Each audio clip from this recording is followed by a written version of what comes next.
Saudara yang kekasih dalam Tuhan Yesus Kristus, saya bersyukur sebab Tuhan baik. Saudara, pada kesempatan pagi hari ini kita akan belajar lagi sedikit tentang firman Tuhan. Kita akan belajar bersama pada pagi hari ini. Dan saya memberi judul firman Tuhan pada pagi hari ini, Rindu yang dipenuhi berkat. Rindu yang dipenuhi berkat. Kita akan belajar dalam Mazmur pasal 84 ayat yang ke-6 sampai 8. Ayat 6 sampai 8 saya akan bacakan untuk kita semua. Berbahagialah manusia yang kekuatannya di dalam Engkau, yang berhasrat mengadakan ziarah. Apabila melintasi lembah Baka, mereka membuatnya menjadi tempat yang bermata air. Bahkan hujan pada awal musim menyelubunginya dengan berkat. Mereka berjalan makin lama makin kuat, hendak menghadap Allah di Sion. Saudara yang kekasih dalam Tuhan Yesus Kristus, Mazmur 84 ini adalah nyanyian yang dinyanyikan oleh satu bani yang ada di Israel, yaitu Bani Korah. Dan mereka mengungkapkan isi hati mereka, betapa rindunya mereka kepada Allah, betapa menanti-nantikannya mereka keinginan untuk bertemu dengan Allah. Dan saudara yang kekasih dalam Tuhan Yesus Kristus, ternyata ketika kerinduan untuk bersekutu dengan Allah kita responi, saudara, ada hal-hal yang luar biasa yang akan kita terima dari kita meresponi kerinduan itu. Kerinduan untuk bersekutu dengan Allah tidak akan pernah menjadi sia-sia. Saya ada mencatat beberapa hal di sini yang terkait dengan kerinduan kita kepada Allah. Ada beberapa hal yang kita alami ketika kerinduan kepada Allah itu kita responi. Yang pertama kita akan baca dari ayat yang ke-6. Saudara perhatikan di sana. Berbahagialah manusia yang kekuatannya di dalam Engkau, yang berhasrat mengadakan ziarah. Saudara, saya membaca dalam terjemahan yang lain, kata berbahagialah manusia yang kekuatannya di dalam Allah. Ternyata di sana ada dipakai kata diberkatilah. Dan kebahagiaan terjadi dalam hidup orang itu. Bahkan beruntunglah dikatakan. Jadi ketika kita memiliki kerinduan untuk bersekutu dengan Allah, untuk datang kepada Allah, pertama kita akan peroleh berkat. Diberkatilah kehidupan kita. Dan kebahagiaan pun itu akan menjadi milik kita. Bahkan apapun yang kita kerjakan, dikatakan di sini, akan mengalami keuntungan, akan beruntung dalam hidup kita. Sebagai orang percaya kita akan beruntung dari kehidupan di dunia ini. Kenapa? Karena kita meresponinya. Selama kita ada di dunia ini, ketika kita merespon, maka berkat itu akan jadi bagian dalam hidup kita. Kebahagiaan itu akan menjadi kebahagiaan hidup kita. Dan keberuntungan Tuhan akan berikan. Dikatakan di sini, berhasrat mengadakan ziarah. Ini bicara tentang kerinduan, keinginan atau ikhtiar kita untuk datang kepada Allah. Maka Tuhan meresponi dengan segala berkat yang Tuhan berikan kepada kita. Yaitu kebahagiaan, diberkati dalam segala hal. Dan keberuntungan di dalam apa yang kita lakukan. Dan yang kedua dikatakan, ayat yang ke-7. Apabila melintasi lembah Baka, mereka membuatnya menjadi tempat yang bermata air. Bahkan hujan pada awal musim menyelubunginya dengan berkat. Yang kedua, saudara perhatikan. Dikatakan di sini, apabila mereka melintasi lembah Baka. Saudara yang kekasih dalam Tuhan Yesus Kristus. Lembah Baka di sini bicara tentang lembah yang penuh dengan tangisan. Lembah kekelaman. Lembah kematian. Lembah yang tidak ada kehidupan, saudara. Lembah yang dipenuhi dengan kegelapan. Lembah yang dipenuhi dengan tidak ada pengharapan di dalamnya. Tetapi tahukah saudara, ketika engkau merespon kerinduan hati ini, roh ini, untuk menyembah, untuk datang kepada Allah. Saudara, lembah kekelaman, lembah tangisan, lembah kegelapan, lembah kematian, saudara, dirubahnya menjadi, dikatakan di sini, mereka merubahnya menjadi seperti tempat yang bermata air. Menang terhadap kesulitan hidup, dan pergumulan hidup. Jadi dengan kata lain, apa yang akan menghalangi, saudara? Pergumulan apa yang terlalu berat yang dapat mengalahkan kehidupan kita? Kesulitan apa?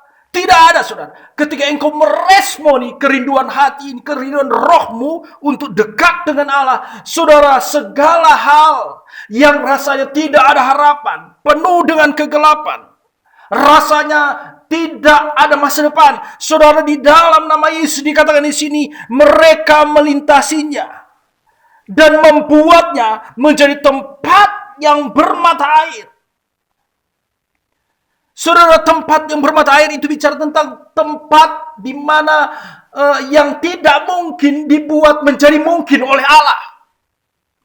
Hal yang kelihatan gelap, tidak ada harapan, dibuat oleh Allah. Ketika kita merespon kerinduan ini, kerinduan hati kita untuk mencari Allah, saudara, maka Tuhan buat itu menjadi sesuatu yang membual-bual dengan penuh kelimpahan, dengan penuh pemulihan, dengan pemulihan-pemulihan yang terjadi, yang Tuhan lakukan. Baik pemulihan keluarga, pemulihan ekonomi, pemulihan keuangan, atau pemulihan pekerjaan, atau pemulihan apapun, Tuhan akan nyatakan dalam kehidupan kita.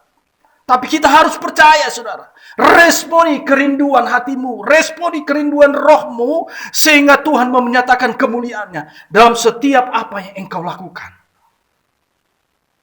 Itu yang kedua, saudara. Dia melewatinya. Lembah kematian menjadi lembah kehidupan. Lembah sorak-sorai, lembah kegirangan. Dan yang ketiga, saudara. Ayat yang ke-8.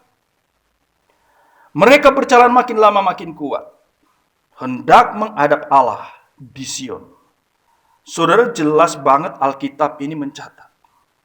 Ini secara teori atau pikiran manusia, dan yang kalau kita praktekkan saja, saudara, kalau kita berjalan, semakin lama bukan semakin kuat. Dengan fisik kita, tidak mungkin semakin lama semakin kuat. Tetapi dalam terjemahan yang lain dia pakai kata dari kekuatan kepada kekuatan yang baru. Jadi kekuatan ini adalah kekuatan yang berlimpah, kekuatan yang berganda, kekuatan yang ada kekuatan di dalam hidup kita, yaitu kekuatan yang tidak pernah terlihat, kekuatan yang tidak terlihat tapi kita dapat merasakannya. Saya katakan kepada saudara bahwa ketika kita percaya Tuhan, maka dikatakan Roh yang kudus itu menguasai hidup kita. Dan kekuatan yang tidak terlihat itu, mereka berjalan makin lama makin kuat, itu bicara tentang bagaimana parakletos kita menjadi bagian dalam kehidupan perjalanan hidup kekristenan kita. Maka kita bukan semakin lama makin letih, makin tidak kuat, tetapi kita akan semakin kuat menuju sasaran. Dan saudara perhatikan, pertolongan Roh Kuduslah yang membuat kita bisa menghadap Allah di Sion.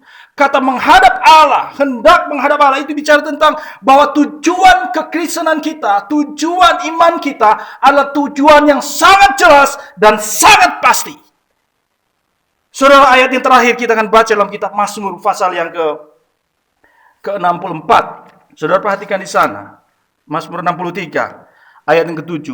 Apabila aku ingat kepadamu di tempat tidurku, merenungkan engkau sepanjang kawal malam, sungguh engkau telah menjadi pertolongan bagiku, pertolonganku, dan dalam naungan sayapmu aku bersorak-sorak. Jiwaku melekat kepadamu, tangan kananku menopang aku.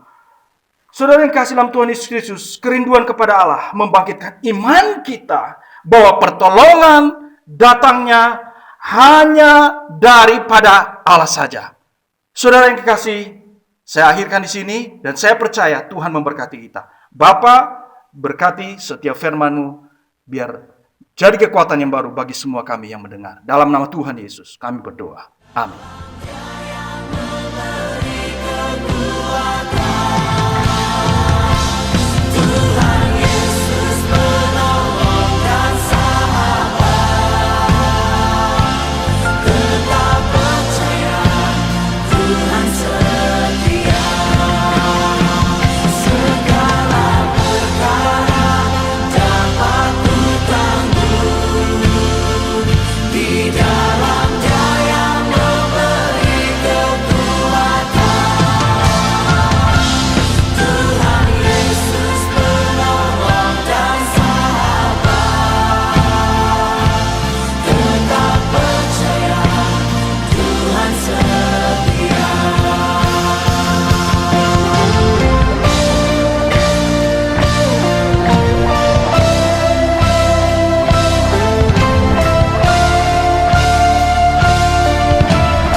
Sang